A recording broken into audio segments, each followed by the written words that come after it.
isezerano rirashyitse kandi isezerano rirasohoye.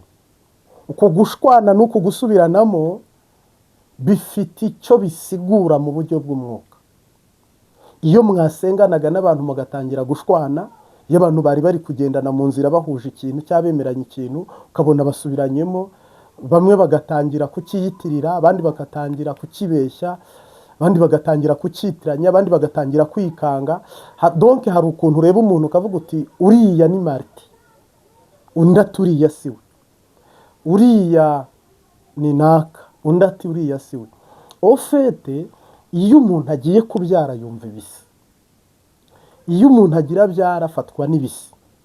Dawidi kwima ingoma kwe no kugira ngo yime ingoma, uyu mwami Dawidi igihe ciwe cyo kwima ingoma kirageze, kirageze, kirageze, kirageze, kirageze. Ubu noneho ba bantu badupinga mwitegure muhagarara ahitegeye, ariko mu kanya nk'ako guhumbya murakorwa n'isoni. Abapingayi ndabararitse mwe muri bumaramara.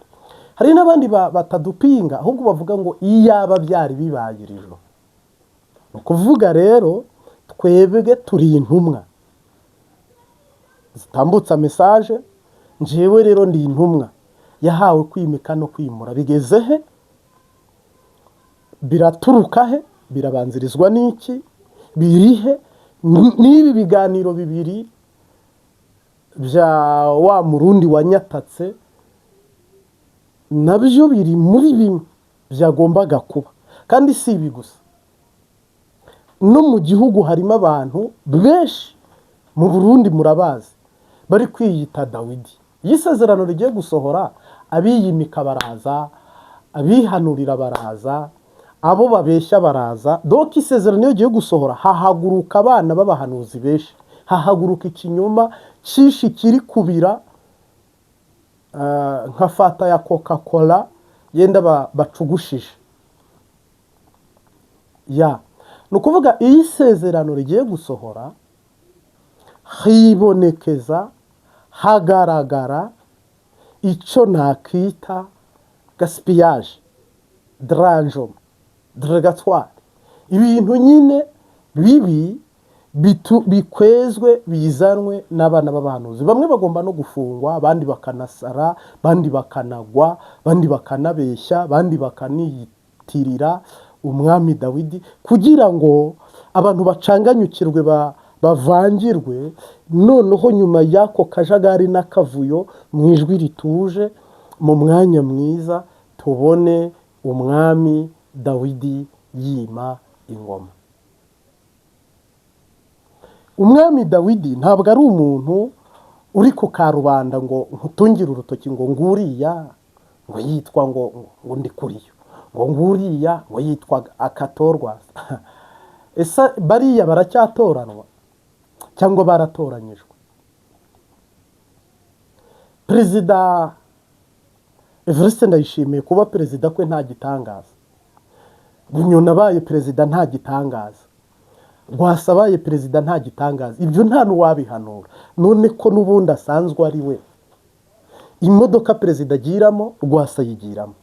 Ibyo kujya abagenzi, inshuti, abavandimwe. Donc nimumbwire ikintu twahanura kuri Bunyoni cyangwa Dawidi ni Nyarucari. Ntabwo ari umuntu w'igihamano hambaye mwese mugomba kuza ngo muvuge ngo ni ukuri ngo twahanuye ibintu by'ibitangaza. Ntihagire umuntu n'umwe ubona ko Dawidi ari umuntu utangaje ngo yari umujenero, ngo yari pro minister, ngo yari gavani. Ibyo ni iby'iwawe.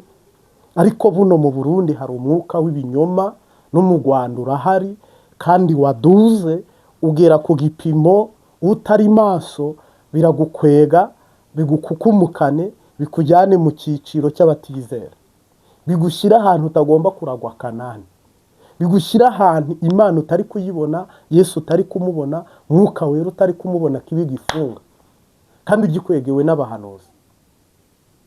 Kuko ubu ngubu buri ntara ifite ngo umwami Dawidi, buri shengero umwami Dawidi. harimo abantu batabimenye cyangwa se batabikurikirana ubu mu Burundi mu gihugu mo imbere.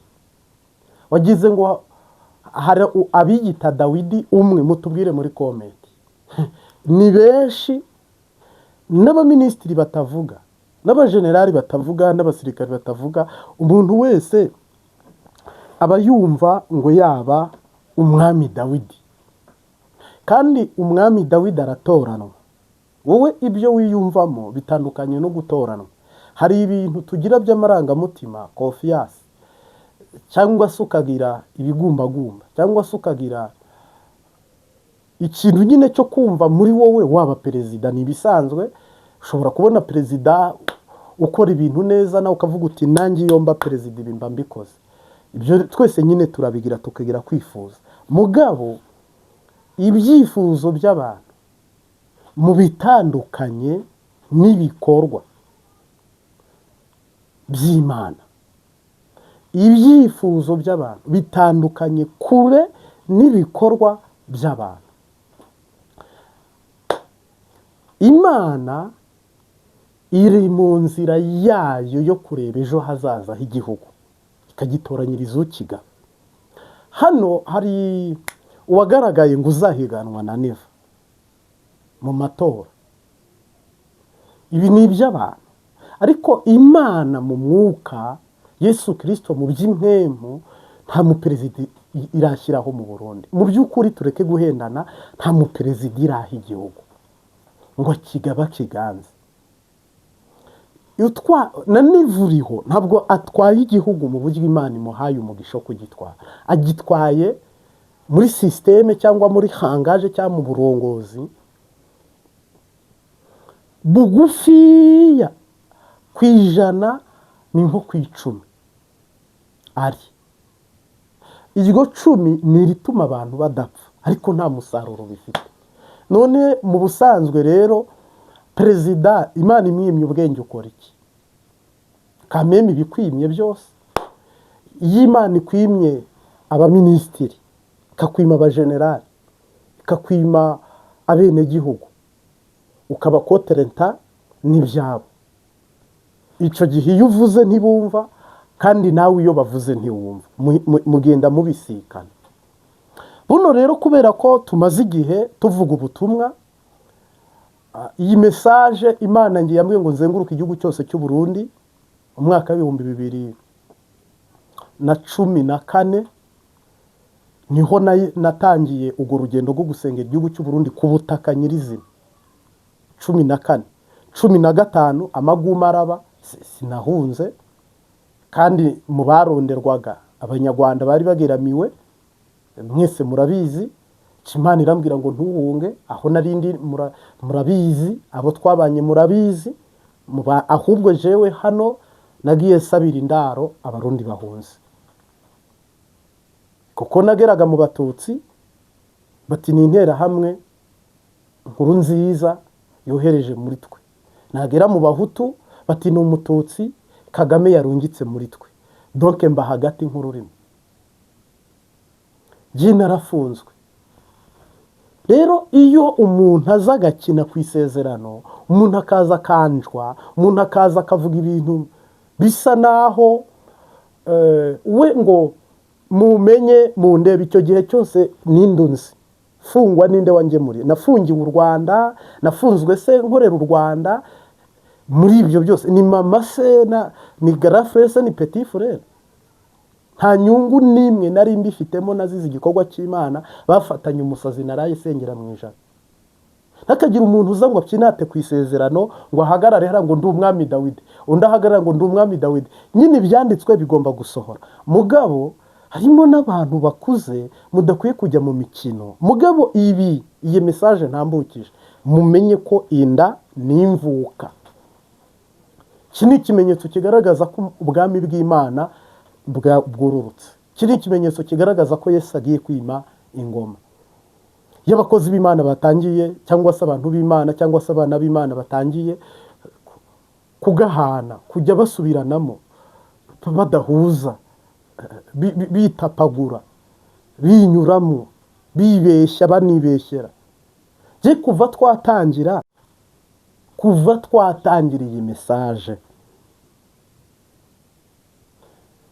2016 17 18 19 covid yarabaye jewe nza ngaha mu Rwanda 2020 20 21 23 23 nibyo nko mu kwa gatatu ntangira message yo guhanura uhoraho ayimpaye ambwira ngo imika umwami Dawidi unimure Samuragwa Varesto Ndayishimiye.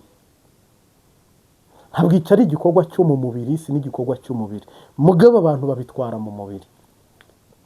Nimvuga umwami Dawidi rero, ntabwo umwami Dawidi ari public y'abantu batari mukuri no mu mwema. Niba hari nikosa na rimwe Imana ikubonamo mu misengere yawe, ntabwo Imana yaguhishurira Dawidi. Ariko harimo abantu benshi nyine biyita Dawidi, ndetse bakanatira kositime bati ni mu ndebe ndahagaze, murabona ntabereye kuba umwami Dawidi. Uri kwiyimika, ntabwo ari Imana yakwimitse. Ntabwo Dawidi azaza uko. Abandi bagatira imiduga, bagaterana kwishengero, bagatanga ifungurwa, ngo murabona ngo ntashobora kujya afasha abarundi mbaye umwami Dawidi. Abandi nabo ngo twebwe dufite akanwa gashobora kwica cyaka gakiza, ngo ni twebwe dukwiye kuba twatwara Uburundi.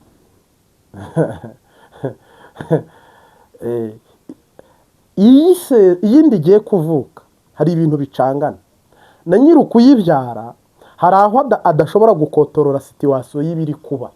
Nyiru kuyibyara uri bubyara umwana bakamumwereka bati dore umwana ukuvuyemo, hari aho agera situation ibiri kumubaho n'ibiri kuba ntashobore kubimanajinga ngo abe yabwira umugabo we ati narindi kuribwa kuri iki kigero, nabonaga ibi, numvaga ibi. Oya, hari aho agera amatwi ye n'amaso ye n'ubwonko bwe n'umutima we ntibikorere hamwe. Kandi hari aho nanone agera ibyo bintu bikaba biri gukorera hamwe, bigatangira byumva, ubwenge bukamubwira ngo hari kubibi, umutima ukabasha kubyakira, ubwenge bukabibara, ndetse ibyo bintu byose. Ariko hari aho bigera wagasara akava mu bazima akajya mu batari bazima, noneho Imana ikajya imufata kugeza byaye. Nibi niko bigenda. Abarundi benshi ndetse bamwe baba bumva nanavuga inti ni wowe Dawidi, ngahibaze icyaha naba nkoze. Bibiliya ngo hazabona ishyano uvuga ngo iravuze itavuze. Jewe muramparira mu mpikigo mungirira ikigongwe. Mu majambo make nta muntu n'umwe ufinansa Imbabazi TV gatatu ngo avuge ngo aha ndi gukorera so urabona atari mu nzu, urabona yari studio. None si yonza gushinga urubuga havuga ngo dushizeho turakangurira abantu mwubake studio y'Imbabazi TV gatatu, ndimo ndasengera igihugu cyanyu, ndimo ndafise umwami Dawidi. Byari binaniye kurebamo umuminisitiri umwe ntinuriye, cyangwa umukoroneri umwe, cyangwa umujenerali, cyangwa n'undi muntu uhambaye mu Burundi yashaka ntazabe wakamara imyaka 40 kandi abirimo ataraba perezida. Ubeshya ntabwo jewe ndubeshya, sinabura icyo mbeshya kugira ngo mufashe. Imbabazi TV gatatu pe muradukurikira, turabashimira, turakengurutse muri byose, ariko ntabwo twayishinze mu buryo bwa business. Shere kubyiyumviriye uwo mwe muyera kozeho niwe ushobora guhitamo icyo yafasha cyangwa yaterera Prophète General Martin cyangwa agafasha Imbabazi TV gatatu. Kuko hari mu gihe umuntu avuga ati umwaka urarangiye, umuntu umukurikira kandi ibintu avuga ndabyemera ndanabyumva, inzira arimo n'ukuri, ari gusabira abarundi iterambere pe. Harimo abantu bagira uwo mutima, akavuga ati ntacyo kwasenga, akanavuga ibyiza ku gihugu cyacu, ntavuga ibibi, ntatugwanye, ntabatwanga.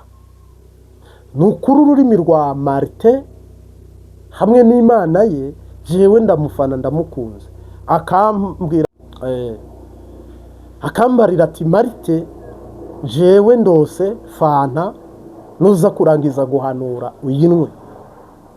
Ndose amata nurangiza guhanura uyanwe.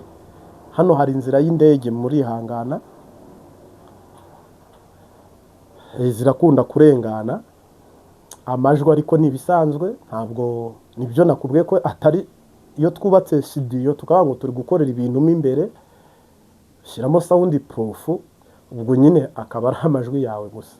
Ikoranabuhanga dufite riraciriritse, uburyo dutambutse inkuru buraciriritse, n'uburyo tuzikoramo ijwi ni sawa, nubikora sava, mugabo ubwo aho tubikorera n'ibindi byose bisabwa kugira ngo amajwi akugereho cyangwa video kugereho uko uyifuza isa, uko wifuza aho yaba turi kubikorera, byose ntabwo biri ku rugezo tubyifuzamo cyangwa tubishakamo, ariko si uruhare rwacu rwo, ni Yesu ubikora.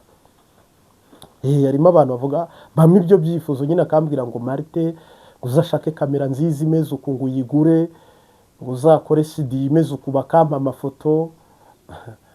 Ntawanga ibyiza zirakubibura, ariko nanone ntago nabwira abantu ngo niba impunzi bayiha 7 ku kwezi, uwo muntu mubwire ngo nterera ngo ngure kamera ngo ijyanye n'igihe. Niba umuntu afise abana 8 ari gufasha n'abandi, aho mubarire ngo ngurira machine ngo ya iPhone ngo yeditinga neza kuri CapCut. Nawe nyine hari ibintu biba bidashoboka, kandi ndi mukuru namwe muri bakuru, nta mwana urimo hano. Rero ibyo tubyihoza, ahubwo iri sezerano rirajyamo umugabo risiba undi. Tugeze ahantu bagiye kwidodomba, ubutaka bwa Same bubamire. Tugeze ahantu abantu bagiye kwivamo, gereza zibafate. Tugeze ahantu abantu bagiye guta umutwe, bo ubwabo bacanganyukirwe bave mu byizerwa, kandi bitegerezwa, kuko Yesu aravuze ngo nuhagaze yirinde atagwa. Tugeze ahantu abantu bari bushake umweru bakawubura, bakagonga umusozi wo gukiranirwa kubwo kutamenya no kutimenya abo baribo. Ibyo bintu byose nubyegeranya cyangwa se ukabibara cyangwa se ukabihuza, uraza kubona neza na neza icyo jye nashatse kukubwira. Nuko ndi kukubwira ngo ba maso, isezerano rigiye gusohora.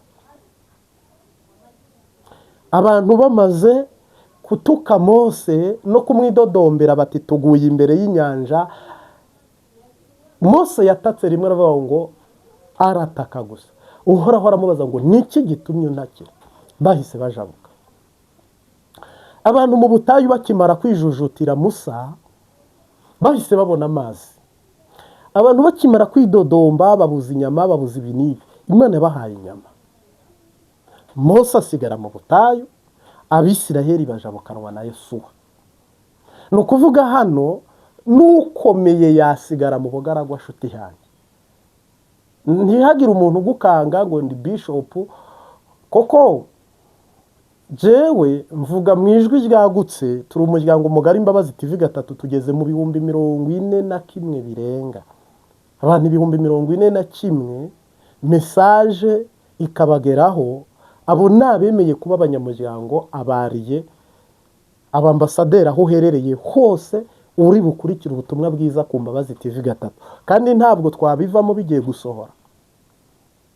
Hama njewe mpamya ko ninavangirwa nzavangirwa ndi mu nzira n'intumbero nyine yerekeje muri uwo murongo w'Imana.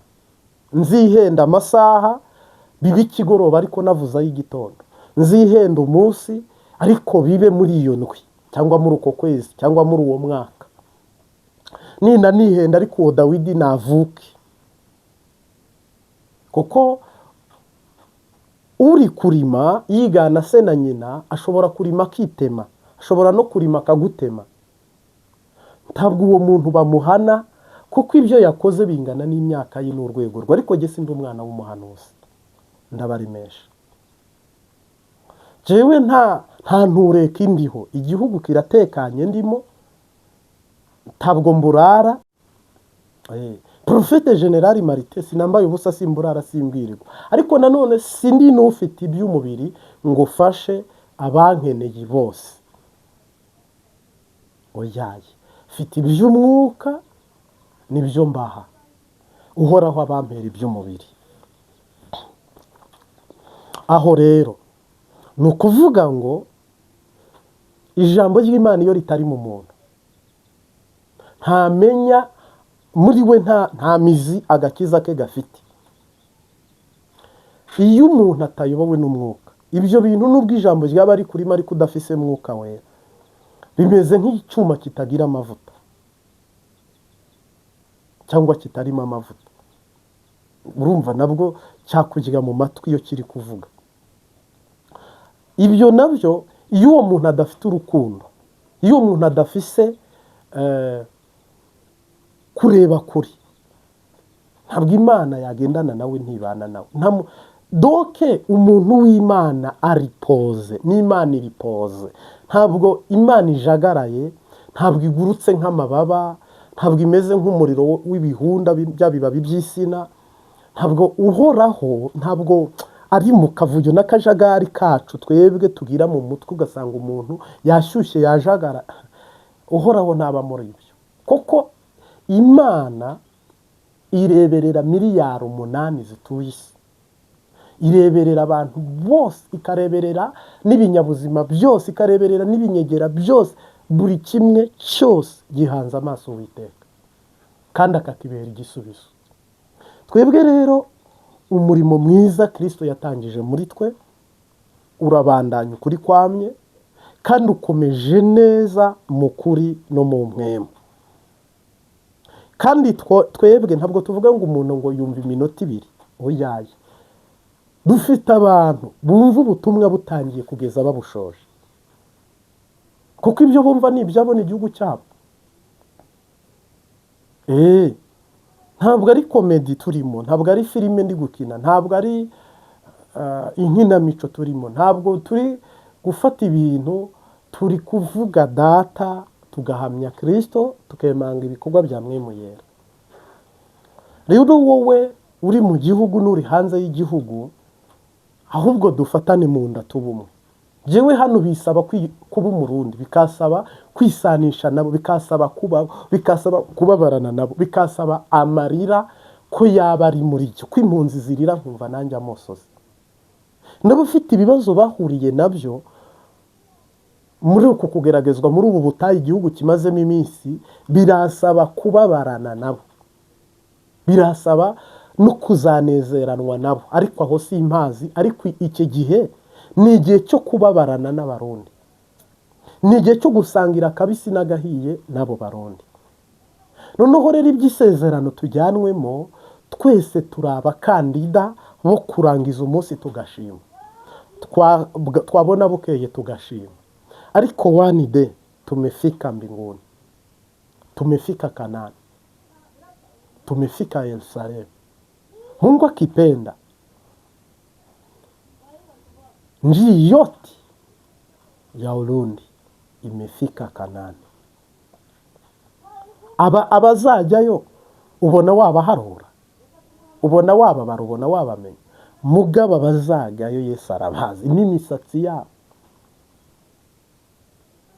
Uhoraho azaguha iherezo ryiza kandi azaguhe iki gihugu, kuko ni igihugu cyiza cyane, igihugu abantu bapfiriye, igihugu abantu bahanuye bagafungwa. Natwe twese twishyize muri risiki, kuko ubu harunde bakavuga ngo ngufashe nakwica pe, kandi samo iki, kuko nasengeye Burundi sishyigikire ngo neva.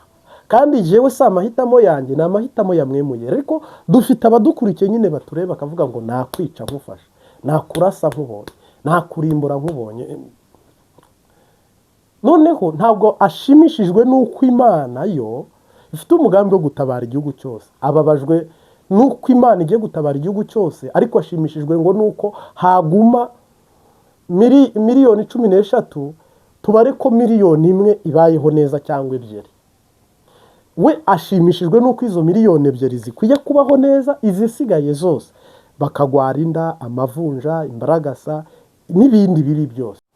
Ni ukuvuga rero ijambo mu gice cya kabiri rinajyanye n'ubu butumwa twari turi gutambutsa tugiye kuyagaho muri iki gice cya kabiri, ngo uhaye ikaze abakristo b'imwemu n'ukuri.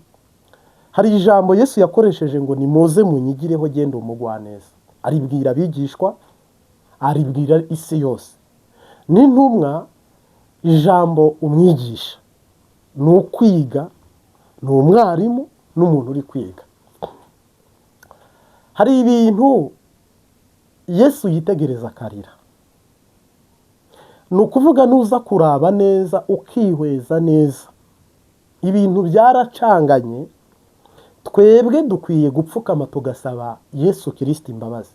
Nanjye nkubajije uze no kudusubiza muri comment. Ubundi wihweje ukitegereza aha neza, urabona ari nkawe watoranyije abapastori, nanjye ndimo, ugatoranya abahanuzi bo muri iki kinyejana turimo, iyi generasiyo yacu. aba bapatiri, aba bapastori n'abarevera pastori, abapotere aribo ba bishop n'abadiyakoni n'abarimu, twebwe indongozi. Ese koko turabigisha beza bo kwigishiriza Kristo intama ze zikabona ubugingo, zikabona ijuru rihoraho? Ese nk'ubu Imana iguhaye kureba mu mitima cyangwa se ukanitegereza ibibi utarebye no mu mutima, ubona imikorere yacu ibereye?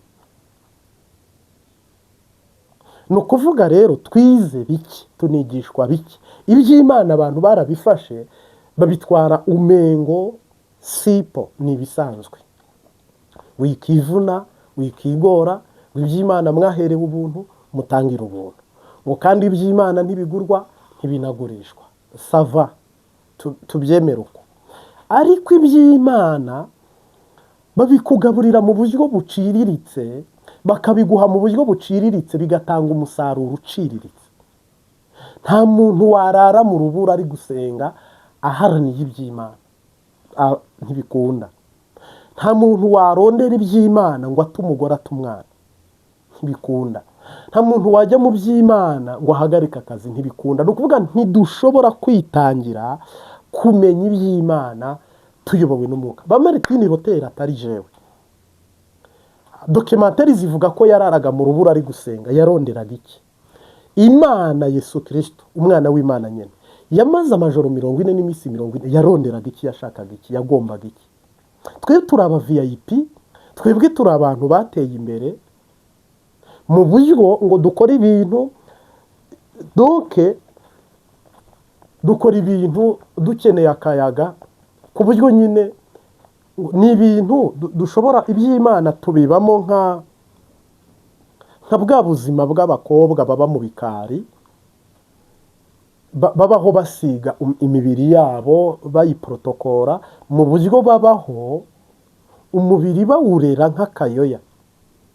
Oya, icyo gisirikare ntaho cyageze intama za Yesu. Niba icyo gisirikare ari cyo kizajyana intama mu ijuru, nimuhebe mukure y'amaso, ntajye tuzabona isi.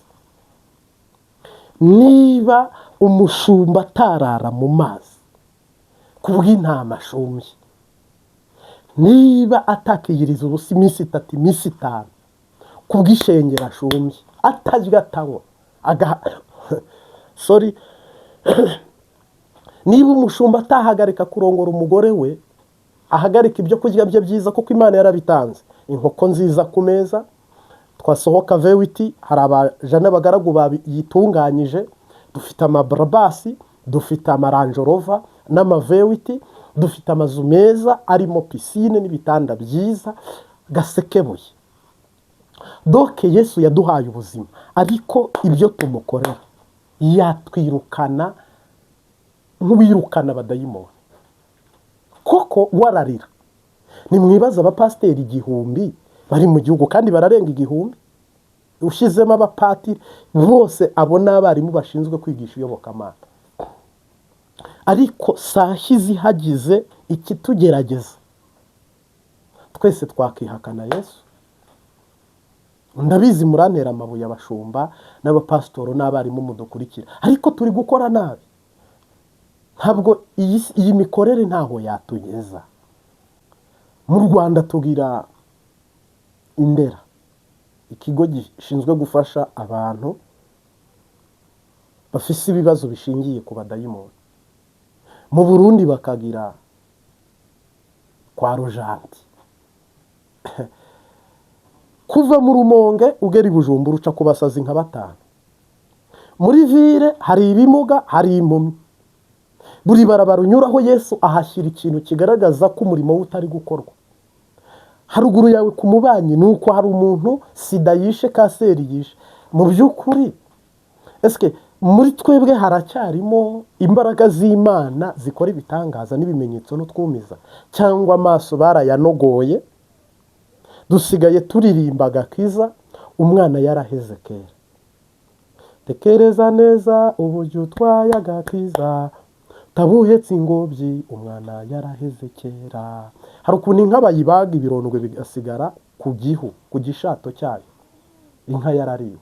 Hari ukuntu ikigori bacotsa nkongwa ikirimo.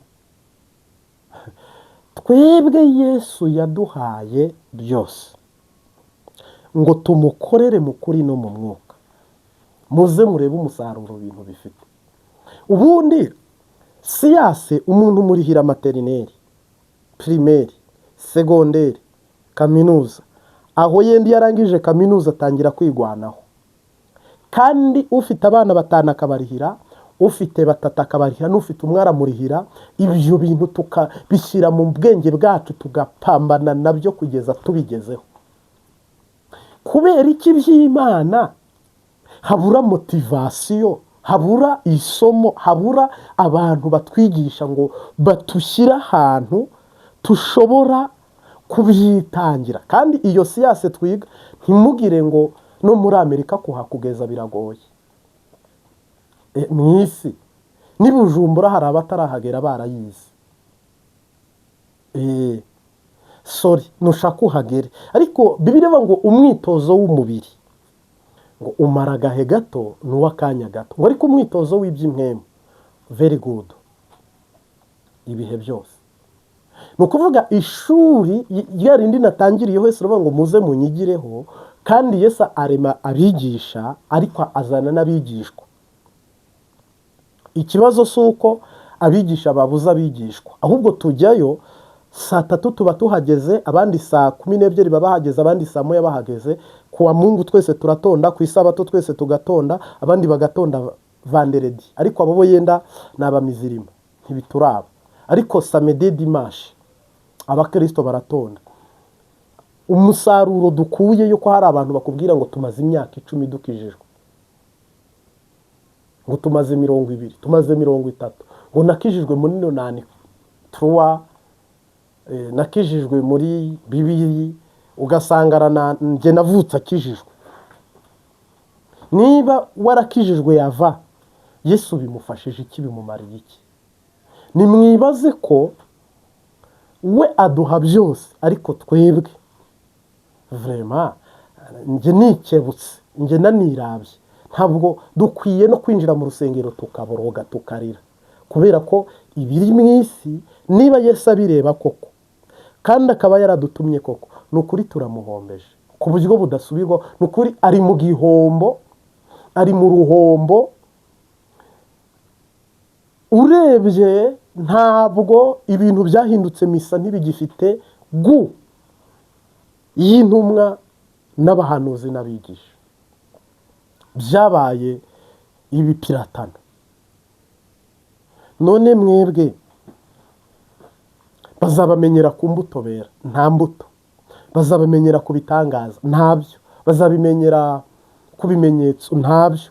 Eske Imana mu isi ministeri yayo ihagarariwe n'abasenyeri bakuru mu Rwanda, n'abarepresentants legale wa Pentecoste mu Burundi abaho, uwo mu Rwanda abaho, ubundi mu representa Kristo cyangwa mu representa Kayizari. Ishengero riri kugenda itakaza umwimerere w'impwemu, ahubwo ihinduka idini. Amategeko y'umubiri ari kuza batoranya bayongera, amategeko y'iby'umubiri yiyongera mu ishengero, ariko iby'impwemu bagenda babivamo. Ni ukuvuga rero umukristo mwiza ari ku birenge bya Yesu ngo yige guhanura, yigishijwe na Kristo. Abantu nyine ntibemera mwemu yera, ariko ibyo byose ntushaka kubigeraho utemera mwuka wera. Kandi mwuka wera kubana nawe urahinduka ikijuju, uracika ikijuju, kugira ngo usobanurirwe byose. Nuko uba muto, nugenda uri bishop, uri reverend, bipfuye byose. Rero ntabwo dukirizwa mu mutima, nta nubwo dukora ibikorwa ngo tubikorere mu ibanga public. Byiza rwose, byiza. Ahubwo abantu barayobye, noneho ubu babonye ko gusenga kugira ngo Imana ibahe imbaraga zikora ibitangaza bitagishoboka, bajya kuzikura muri South Africa, muri Guinea, muri Nigeria, muri za Dubai, muri Chine. Donc bajya kwigurira ubumaji bakoresha mu ishengero cyangwa se mu macaci. Koko kubana na Yesu uri mu mubiri, koko Bibiliya ngo nabonye uyobogwa n'umubiri mpitamo kwigira.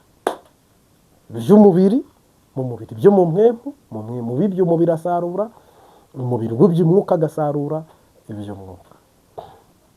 Ntabwo mwemera gufungwa muzizi iby'umwuka, ntimwemera gusonza muzizi iby'impemu.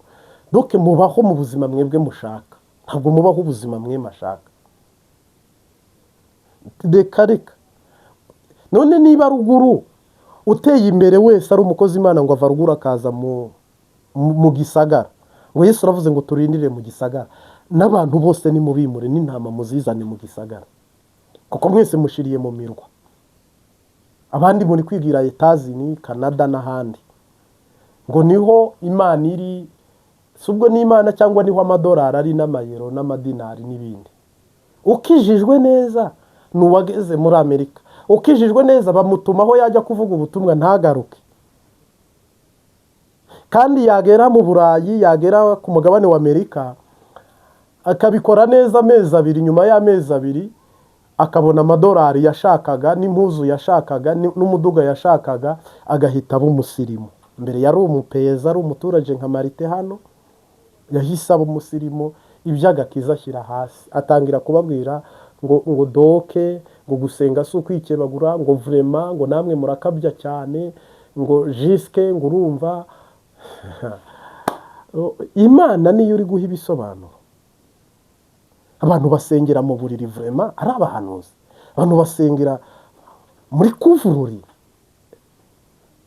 Umuntu agera muri resitora, ku isahane ye, kuri bifi nyine hariya kuri table yawe hariho inyama, kuri iyo sahane hariho ibirinda indwara, ibyubaka. Donc ni ibyo kurya biteguye neza byiza. Ariko gusenga ngo ashimire Kristo umuhaye iyo sahane kuyirya, ahubwo ukabona ari gusenga bango utuntu nyine yongorera, ku buryo undi muntu uri kurya hariya izina Yesu aratinya kurivuga muri resitora, ngo kamemu, ngo urumva, ngo kwaba ari ugusarisha. Muri bisi ngo asenze, ngo abantu ngo bose ngo baca bakuraba, ngo bakakubona nabi. Yesu dufise buno, na Yesu turi gukorera buno, Yesu turi kwamamaza buno, ni umuntu turi kuvuga bimeze nk'ihabara. Hari ukuntu mu rugo ugira ihabara cyangwa se ukaba, donc hari ibyo bita abagore ba kabiri ariko batazwi, batanemewe. Iyo umwandikira message ubikorera ku ruhande, iyo umwitaba ujya ku ruhande, ibintu byose ukabona babikora mu kinyegero. Yesu yaravuze ngo utampamye imbere y'abana b'abantu, nanjye imbere ya data nzamwihakana. Yesu ni nimero ya mbere, data ngo mbere na mbere Imana. Ubundi ubwo butatu butagatifu bukurimo, utahamya mu bakomeye, utahamya mu boroheje, utahamya muri situation y'ibyo urimo n'abo urimo. Donc ubundi uwo muntu urumva nihabaho ko usengera umusazi, niho umukeneye, koko wagwaje, koko warembye, koko akazi gaheze, koko ukeneye ibi, niho umwemera. Hari igihe umwemera watakikwemera, kuko Yesu yarakomanze banga gukingura, ategetse rurakinguka, asiga rukinze rurabananira. kugeza ubwo abavuye ngo marayika w'i Filadelfiya ukinga ntibakingure, yakinga ntibakingure, ariko ngo yakugara ntibugurure, ngo arabakinguriye. Rero nanjye nerekeza ku musozo, mbwira abantu tuve mu buja, tuve mu buntu bw'uburofa, mangetengete, utuntu nimwifate nk'abasirikare. Ariko kuki mwumva ko abasirikare bahushye wagira ngo batunzwe n'utuntu tw'utubiswi, twa tuntu bareresha abana dutonya tutafashe nyine. Mwiyumvemo inkomezi, mwiyumvemo ko mwatoranyijwe, muhaguruke, nimwemange Kristo, nimugwane urugamba, nimuhindure opozisiyo, nimukoresha imbaraga z'umubiri Yesu yaraziduhaye. None kiwe nta muntu nteganya gutera igipfusi ngo iryinyo ndikuremo izi mbaraga n'ubwo bushobozi. Niba tudashobora gushyira amavi hasi ngo igihugu gitabarwe, dushyira amavi hasi, duhindure ubutegetsi, dushyira amavi hasi, dutegeke ubutaka bwera ibyo kurya bitarimo produit chimique, dutegeke inyanja imera amafi, dutegeke amahera yunguke, dutegeke igihugu kigira icabwenge, kigira abantu bahambaye bazima baduhesha agateka.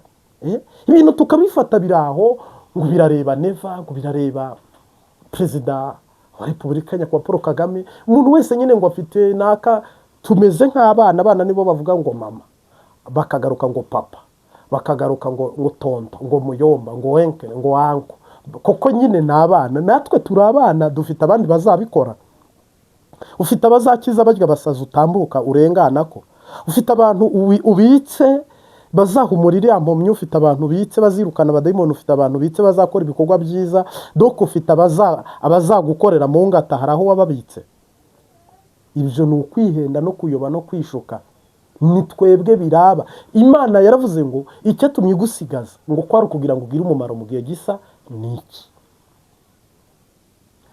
None se nanone tuve ngo tuzabikora dukwije 35, 40, 50 imyaka nyine yo kubaho, 80 turabatama oyaye. Mu gihe icyo nyine urimo ubu nyine maramaza, hinduka ugomba kuba we, uri kubika ijuju.